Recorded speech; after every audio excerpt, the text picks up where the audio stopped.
प्रिया भटकर। आज हम आपको एक कथा का श्रवण करा रहे हैं जो सुनने मात्र से आपके जीवन में सुख संपत्ति और धन की वर्षा होगी। तो चलिए कथा को प्रारंभ करते हैं। अगर आप यह कहानी सुन रहे हैं तो पूरा सुनिए। इस कथा को आधा अधूरा छोड़कर जाने की गलती मत करिएगा, क्योंकि इस पवित्र कथा को पूरा सुनने से मनचाहा फल की प्राप्ति होगी। इसलिए इस कथा को पूरा सुने। आप शिव भक्त हैं तो भोलेनाथ का अनादर ना करें। एक दिन माँ पार्वती कैलाश पर भ्रमण कर रही थी, तभी उनकी नजर पृथ्वीलोक पर पड़ी। एक व्यापारी ने अपने वस्त्र गाड़ी में उतार लिया।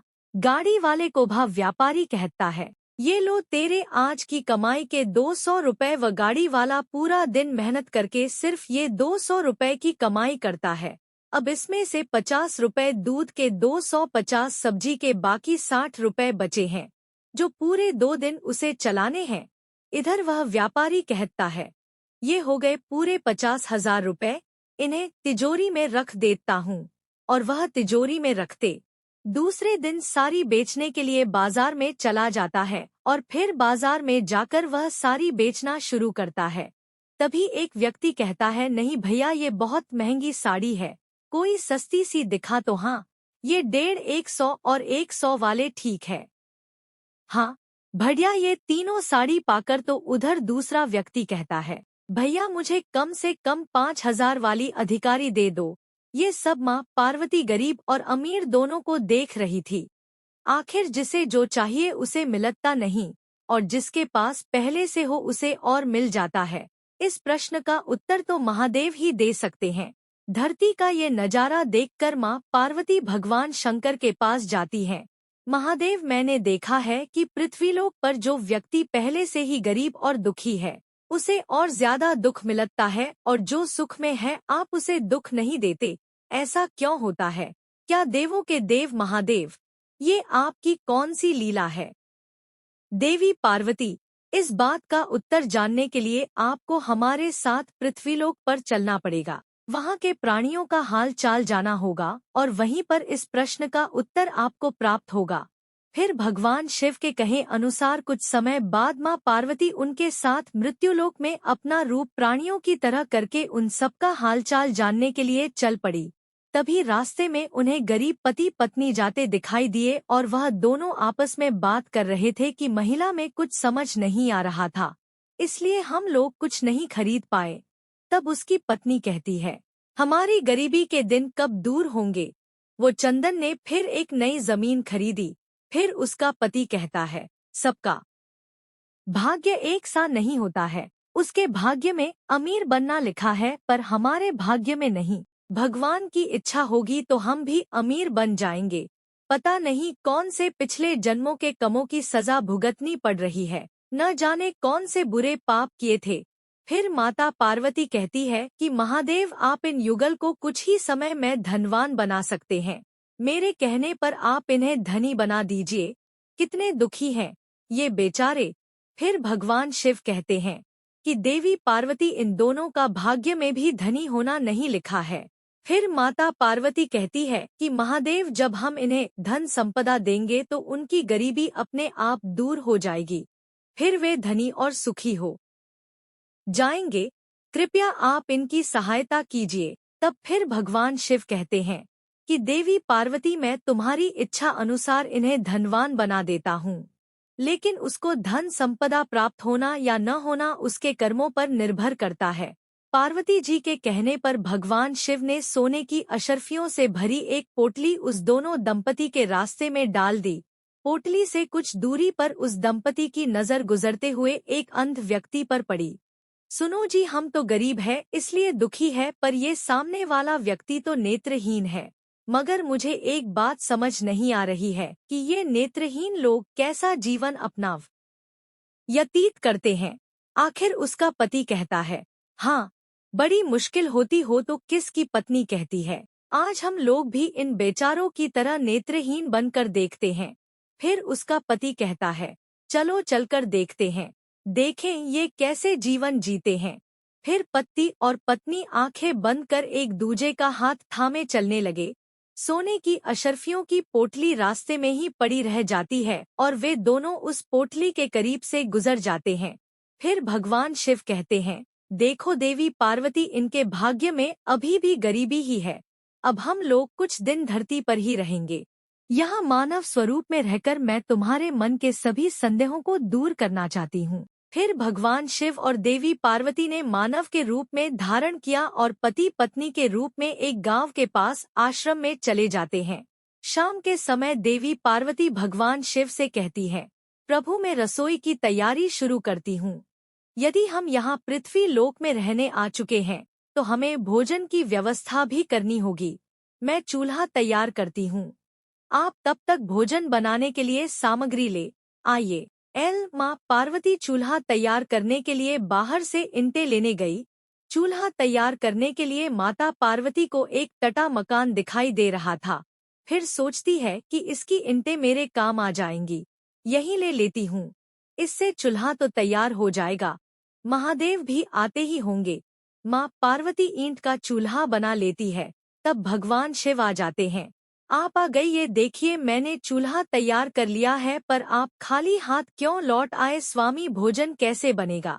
देवी पार्वती, अब सामग्री की कोई आवश्यकता नहीं है, क्योंकि जीव प्रश्न का उत्तर ढूंढने के लिए आप आई थी, वो आपको स्वयं मिल गया। मैं कुछ समझी नहीं, देवों के देव महादेव, आपके प्रश्न का उत्तर आपके समक्ष ही है। हाँ देवी पार्वती, आप यही जानना चाहती हैं ना कि इस पृथ्वी पर क्यों गरीब लोग अधिक परेशान होते रहते हैं। अच्छा ये बताइए, चूल्हे को बनाने के लिए ईंट कहाँ से लेकर आई हो। स्वामी, इस गांव में बहुत से ऐसे घर भी हैं जिनका रखरखाव सही ढंग से नहीं हो रहा है। उन पुराने घरों की जर्जर हो चुकी दीवारों में से निकाल कर ले आई हूँ। इसका मतलब जो घर पहले से खराब थे, आपने उन्हें और खराब कर दिया, जबकि आप मजबूत घरों की दीवारों से भी तो ही ला सकती थी। प्रभु, जो घर अच्छे और सुंदर दिख रहे थे उस घर के लोगों ने अपने घरों का रख लिया था। बहुत अच्छी तरह किया है, ऐसे में उन सुंदर घरों को बिगाड़ना मुझे उचित नहीं लगा। फिर भगवान शिव कहते हैं कि ये देवी पार्वती, कुछ दिन पहले आपके प्रश्न का भी यही था। जिन लोगों ने अपने जीवन को अच्छे कर्मों से सुंदर बना रखा है, उन्हें दुख कैसे हो सकता है। इस संसार में हर मनुष्य अपने कर्मों का ही फल पाता है, सबके पास सब कुछ नहीं होता। मनुष्य के पिछले जन्मों का नियते उसे इस जन्म में भुगतना नहीं पड़ता है, और यदि वह अपने इस जन्म को सुखी बनाना चाहता है तो हमें सदैव ही पुण्य कार्य करते रहना चाहिए, ताकि हमारे कर्म उसमें जुड़ते रहें। आपको ज्ञात होगा कि उस मार्ग में उस दिन एक नेत्रहीन व्यक्ति था। हाँ स्वामी, मुझे गया था। वह देखिए देवी पार्वती, उसके पास धन दौलत संपदा की कोई कमी नहीं है, परंतु उसकी आंखों का इलाज संभव नहीं है। ये उसके पिछले जन्म के कमों से जुड़ा है। उसने पिछले जन्म में जानबूझकर किसी निर्दोष की आंखों की रोशनी छीन ली थी, इसलिए ये इस जन्म में नेत्रहीन हो गए। पर इसके कुछ पुण्य कार्यों की वजह से ये अमीर बने, और वो गरीब पति पत्नी थे।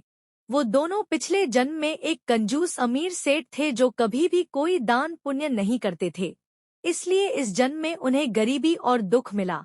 पर इन दोनों के अच्छे कर्म भी इनको आगे का जीवन सुखमय बना सकता है। इस पृथ्वी पर कोई भी मनुष्य पूरी तरह से सुखी नहीं है, केवल हर मनुष्य के पास कोई न कोई दुख और समस्या अवश्य है। फिर माता पार्वती कहती है, मुझे उत्तर प्राप्त हो गया है। देवों के देव महादेव, इस पृथ्वी पर सुखद जीवन बिताने के लिए मनुष्य को अपने द्वारा उत्कृष्ट कार्य करने चाहिए, ताकि उसे अपने पूर्व दुष्ट कर्मों का परिणाम नहीं झेलना पड़े थे। भगवान शिव कहते हैं, एक समय की बात है, श्रीनगर नाम के गांव में राम नाम का एक ब्राह्मण अपनी माँ के साथ रहता था। दिन रात भगवान महेश की भक्ति करता था। महेश नाम का जाप सदैव उसके मुख पर रहता था। नमो भगवते रौद्राय नमो भगवते रुद्र नमः शिवाय। राम पुत्र, तुम कभी भी मुझे नहीं उठाया, स्वयं ही उठकर घर के सभी कामों को किया और खीर भी बना दी। तुमने क्या किया? मैंने सोचा त्वरित काम करके खीर बना लें। शिवजी भी खीर का इंतजार कर रहे हो, यह लो भोग की खीर खाकर बताओ कैसे बनी है। राम पुत्र, तुमने यह खीर बचपन से शिव जी को खिलाते रहा, जब तुम्हारे पिताजी जिंदा थे तब वे भी प्रसाद में खीर खिलाते थे और उनके जाने के बाद तुमने यह नियम बना दिया। तुम्हारी खीर बहुत ही स्वादिष्ट है बेटे, और मुझे पता है कि भगवान शिव भी तुम्हारे हाथों की खीर का इंतजार करते होंगे। तभी तो मैं सुबह जल्दी उठकर सबसे पहले खीरें बनाता हूँ ताकि भगवान शिव को भोग लगा सकें। राम का नियम था रोजाना सुबह जल्दी उठकर घर के सारे काम निपटाना और फिर भगवान शिव के भोग के लिए खीर का प्रसाद बनाना। यह कार्य पहले उसके पिता करते थे और पिता के जाने के बाद शिव जी की सेवा और खीर भोग की पूरी जिम्मेदारी राम ने उठाई। छात्राओं को विश्वास था कि भगवान शिव उसके द्वारा खिलाई गई खीर को रोजाना ही खाते हैं। इसी विश्वास पर वो रोजाना खीर का भोग लगाता था और अपने भक्त के द्वारा भोग लगाए गए खीर को कैलाश पर्वत पर विराजमान भगवान शिव बहुत चाव खाते थे। फिर माता पार्वती कहती है, स्वामी क्या बात है, आपको ती आनंद ही आनंद है। आपके भक्त आपको प्रेम से इतने स्वादिष्ट व्यंजन खिलाते हैं और आपका भक्त राम तो नियम के अनुसार आपको खीर का भोग लगाता है। थोड़ी सी खीर मुझे भी दे दीजिए। राम के हाथों की खीर बहुत ही स्वादिष्ट होती है। हे देवी पार्वती, राम इतने स्वादिष्ट खीर का भोग लगता है कि मन प्रसन्न हो जाता है। तब नंदी और समस्त शिव परिवार वहां आ जाते हैं। 6 देवों के देव महादेव, ये लीजिए हम भांग धतूरा ले आए हैं। नंदी, अभी तो हम स्वादिष्ट खीर का आनंद ले रहे हैं। ऐसा करो, भांग और धतूरे को महा छोटे पर्वत पर रख दो, कुछ समय के बाद उसे ग्रहण करेंगे। फिर नंदी कहता है, महादेव तो हमारी ओर देखते तक नहीं, उनका सारा ध्यान तो राम की बनाई हुई खीर पर है, ऐसा कब तक चलेगा। फिर सभी देवगण कहते हैं, हाँ मैं भी यही देखता हूँ। इतने प्रेम से हम भांग और धतूरा पीस कर लाए हैं और महादेव ने हमें इसे रखने के लिए बोली। फिर माता पार्वती कहती है, अरे नहीं नहीं, ऐसी बात नहीं है। महादेव ने कहा है कि उसे वहां रख दो, व कुछ देर बाद उसे ग्रहण करेंगे। महादेव रोजाना राम की भोग लगाई हुई खीर को बहुत चाव से खाते हैं। फिर नंदी कई बार सोचता है कि राम की मिठाई में ऐसा क्या है कि भोलेनाथ सबसे पहले उसकी भोग लगाई खीर को ही खाते हैं और फिर किसी तरह उनका ध्यान ही नहीं जाता। हम तो भांग धतूरा लेकर आए और उन्होंने बिना देखे ही इसे रखने के लिए बोल दिया और कहते हैं, तुम ठीक हो। महादेव को भांग धतूरा इतना प्रिय है, पर राम की खीर से ज्यादा उन्हें उस समय कुछ भी प्रिय नहीं लग रहा है। तो क्या किया जाए। नंदी की सहायता के लिए सभी देवगण एक योजना बनाते हैं कि महादेव का ध्यान उस भक्त राम से हटकर अपनी ओर लाना होगा। उसके लिए एक रास्ता है। नंदी ने सभी देवगणों के कान में कुछ कहा। उसके पश्चात सभी गण पृथ्वीलोक पर आ गए और सबने ब्राह्मण रूप ले लिया और सब लोग राम के पास पहुँचे। राम शिव जी को खीर का भोग लगाने के लिए बाजार से सामान खरीद रहा था। ब्रह्मा वेश में नंदी ने राम से कहा, राम तुम हमें नहीं जानते और हम तुम्हें बहुत अच्छे से जानते हैं, तो भगवान शिव के भक्त हो और रोजाना उन्हें खीर का भोग लगाते हो। हाँ ब्राह्मण देव, आप तो सब कुछ जानते हैं। हाँ राम, हम सब जानते हैं, इसीलिए हम तुम्हारे पास आए हैं। हमें पता है कि तुम महादेव के परम श्रद्धालु भक्त हो, पर तुम्हें पता है कि महादेवा रोजाना खीर खाकर ऊब गए हैं। इसीलिए अब तुम कुछ दिनों के लिए खीर का भोग रहे तो तुम महादेव को सप्ताह में एक दिन खीर का भोग लगाया करो। तुम्हें काम भी कम करना पड़ेगा और जिससे महादेव को और अधिक स्वाद आएगा।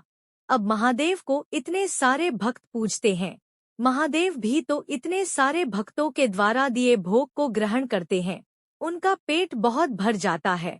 अगर तुम उनको सप्ताह में एक दिन खीर का भोग लगाओगे तो उन्हें तुम्हारी खीर का इंतजार रहेगा और वे और अधिक आनंद सकेंगे। क्यों हम सही कह रहे हैं ना? ये तो आप ठीक कह रहे हैं ब्राह्मण देव, इस विषय में तो मैंने कभी सोचा ही नहीं।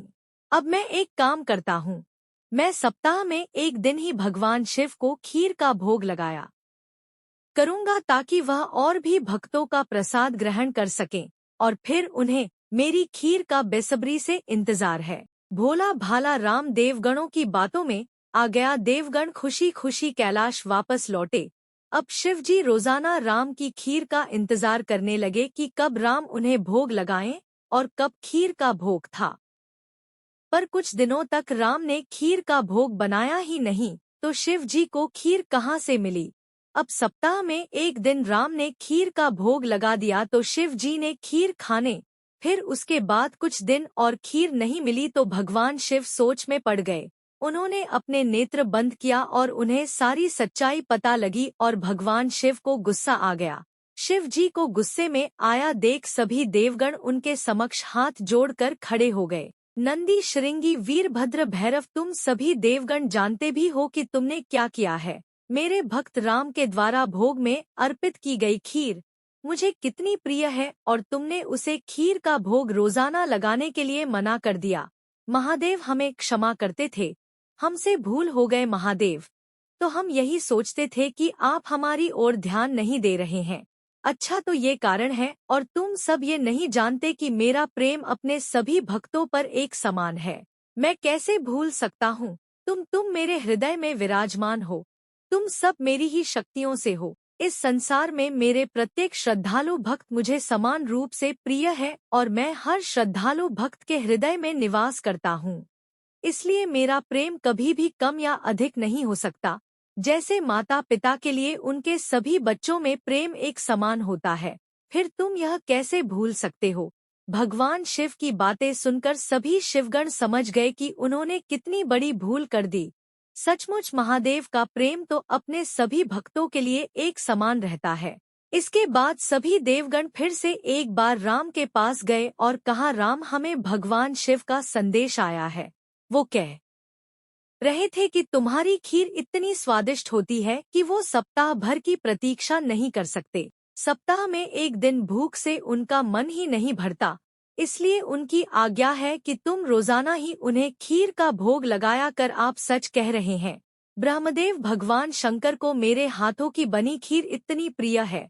ठीक है, फिर मैं रोजाना उन्हें खीर का भोग लगाऊंगा। यह सुनकर राम अत्यंत आनंदित हुआ। अब एक बार फिर राम रोजाना खीर बनाकर भगवान शिव को भोग लगाने लगा। अब संपूर्ण देवगण भगवान शिव के साथ राम द्वारा प्रसाद प्राप्त करते थे और खीर का आनंद लेते थे। भगवान शिव व देवी पार्वती दोनों ही सभी देवगणों को ऐसे प्रसाद का आनंद लेते देखकर खुशी से मुस्कुराते हैं। भगवान शिव ने अपने परम भक्त राम को सभी सुख सुविधाओं से पूर्ण करते हैं। उसके जीवन में कोई भी कठिनाई नहीं आती है। राम का विवाह एक बहुत ही सुशील कन्या के साथ हो जाता है। उसके घर में 2 बच्चों का जन्म होता है। अपने परिवार के साथ संपूर्ण जीवन खुशी खुशी व्यतीत करके राम अंत में मोक्ष को प्राप्त हो जाता है। माँ पार्वती फिर भगवान शिव से प्रश्न पूछती हैं, अमर कथा क्या है। उसी समय नारद मुनि कैलाश पर्वत पर हमसे से मिलने पहुँचे और कहते हैं, मैं तो महादेव शंकर और आपके दर्शन करने आया हूँ। फिर नारद मुनि माता पार्वती से बातचीत करने लगे। तभी उन्होंने माता पार्वती से पूछा, मात्र क्या आप अमर कथा के बारे में जानते हैं। अमर कथा कौन सी कथा है, उसके बारे में तो मैं नहीं जानता। नारायण नारायण, इसका जवाब भगवान भोलेनाथ देंगे। आप भोलेनाथ, जानकारी हो जाएगी। परमात्मा चलता हूँ न, नारायण नारायण। इतना कहकर नारद मुनि वहाँ से चले जाते हैं। फिर माता पार्वती सोच में पड़ जाती है कि ऐसी कौन सी कथा है जो स्वामी ने मुझसे नहीं कही। तभी भोलेनाथ से पूछते हैं, प्रभु, आपने मुझे कभी अमर कथा के बारे में क्यों नहीं बताया। मुझे आज भी अमर कथा सुनी है। ठीक है देवी, मैं आपको आज अमर कथा सुनाऊंगा, परंतु उसके कुछ नियमों का पालन आपको करना पड़ेगा। अमर कथा के दौरान आपको एक क्षण के लिए भी सोना नहीं होगा। आप बीच बीच में भोजन करना होगा ताकि मुझे अनुभव हो कि आप कथा सुन रहे हो, क्योंकि मेरे नेत्र भी उस क्षण बंद रहेंगे। ठीक है स्वामी, मैं ऐसा ही करूंगी। महादेव शंकर ने मां पार्वती से एकांत और गुप्त स्थान पर अमर कथा सुनने को कहा, जिससे कि अमर कथा कोई अन्य जीव न सुन पाए, क्योंकि जो कोई भी इस अमर कथा को सुन लेता है वह अमर हो जाता है। इसके पश्चात शिवजी माता पार्वती को अमर कथा सुनाने के लिए एक गुफा में लगे। पुराणों में कहा जाता है, शिवजी माता पार्वती को अमरनाथ की गुफा में अपनी साधना की अमर कथा सुनाई थी। जिसे हम अमरत्व कहते हैं। प्रचलित कथा के अनुसार भगवान भोलेनाथ ने अपनी सवारी नंदी को पहलगाम पर छोड़ दिया, जटा से चंद्रमा को चंदनवाड़ी में अलग कर दिया और गंगा जी को पंचतरणी में तथा कंठी भूषण सर्पों को शेषनाग पर छोड़ दिया। इस प्रकार इस पड़ाव का नाम शेषनाग पर अगला पड़ाव गणेश पड़ा है। इस स्थान पर भोलेनाथ ने अपने पुत्र गणेश को भी छोड़ दिया था, जिसको महाबुड्ढा का पर्वत भी कहा जाता है। पिस्सू घाटी में सू नामक कीड़े को भी त्यागते। इस प्रकार महादेव ने जीवनदायिनी पांचों तत्वों को भी अपने से अलग कर दिया। इसके बाद मां पार्वती सहित उन्होंने गुप्त गुफा में प्रवेश किया और अमर कथा मां पार्वती को सुनाने लगे। महादेव शंभू कहानी सुनाते हैं। देवी पार्वती को नींद आने लगी और वह आराम से सो गई, जिसे शिव जी ने नहीं देखा। भगवान शिव अमर कथा की कहानी सुनाते रहे। उस समय 2 उज्ज्वल कबूतर महादेव की कहानी सुन रहे थे और बीच बीच में भोजन कर रहे थे। शिव जी को लगा कि मां पार्वती सो रही हैं। इस प्रकार दोनों कबूतरों ने अमर कथा की पूरी कहानी सुन ली थी। कहानी समाप्त होने पर शिव जी का ध्यान पार्वती देवी की ओर गया, जो सो रहे थे। परे देवी पार्वती को गहरी निद्रा में है तो फिर ये हुंकार कौन भर रहा था। अचानक महादेव की दृष्टि अमर कथा को सुनते उन कबूतरों पर पड़ी तो वे क्रोधित हो गए और उन्हें मारने के लिए आगे बढ़े। मेरे क्रोध से तुम दोनों को कोई नहीं बचा सकता, तुम्हें इसका दंड अवश्य मिलेगा। हे प्रभु, हमें क्षमा कीजिए, हमें अनजाने में ही भूल की और हमें आपसे अमर होने की कथा सुनी है। यदि आप हमें मार देंगे तो अमर होने की ये कथा झूठी हो जाएगी। इस पर महादेव का प्रकोप शांत हो गया। फिर महादेव सोचते हैं, इन दोनों का इसमें कोई दोष नहीं। मैं आंखें बंद किया था, इसलिए इन दोनों को क्षमा कर देना चाहिए। महादेव जानते थे कि अनजाने ही सही पर कबूतरों ने अमर कथा को सुन लिया था, इसलिए वे दोनों अमर हो चुके हैं। इस पर भगवान ने कबूतरों को जीवित छोड़ दिया। महादेव के आशीर्वाद से वह कबूतर का जोड़ा अमर हो गया। कहते हैं, आज भी इन दोनों कबूतरों का दर्शन भक्तों को इस गुफा में प्राप्त होता है और तब से ये कबूतर अमेर कथा की साक्षी हो गई है और इस जगह का नाम अमरनाथ गुफा के नाम से प्रसिद्ध हो गया। इतना कहकर भगवान शिव इस कथा को समाप्त करते हैं। इस वीडियो को बोलते समय कोई त्रुटि हो तो मैं क्षमा चाहती हूँ। उम्मीद है आप सभी को ये वीडियो अच्छी लगी होगी। अगर आप शिव के सच्चे भक्त हैं तो चैनल को सब्सक्राइब और वीडियो को लाइक करके कमेंट में हर हर महादेव लिख दीजिए।